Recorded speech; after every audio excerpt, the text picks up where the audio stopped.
চাঁদপুরে মোটরসাইকেল দুর্ঘটনায় ২ কিশোরের মৃত্যু। চাঁদপুর সদর উপজেলার হরিণা ভাটিয়ালপুর সড়কে মোটরসাইকেল নিয়ন্ত্রণ হারিয়ে একজনের ঘটনাস্থলে মৃত্যু হয়। অপরজনকে মুমূর্ষু অবস্থায় উদ্ধার করে ঢাকা নেওয়ার পথে মৃত্যুবরণ করেন।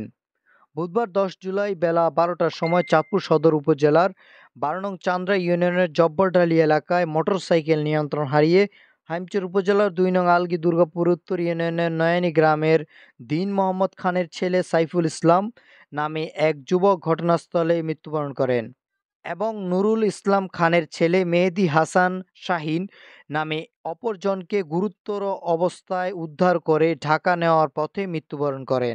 ঘটনাস্থলে গিয়ে জানা যায় চাঁদপুর শহর থেকে মোটরসাইকেলে করে বাড়ি ফেরার পথে নিয়ন্ত্রণ হারিয়ে দুজনেরই মাথায় গুরুতর আঘাত লাগে। দ্রুত লোকজন ছুটে এসে তাদেরকে উদ্ধার করে চাঁদপুর সদর হাসপাতালে পাঠিয়েছেন। চাঁদপুর সদর হাসপাতালের আরএমও বিপ্লব দাস জানিয়েছেন, একজন ঘটনাস্থলে মৃত্যু হয় এবং অপরজনকে গুরুতর হওয়ায় তাদেরকে ঢাকায় প্রেরণ করা হয়।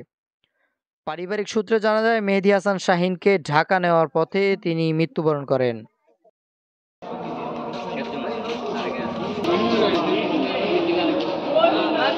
হ্যাঁ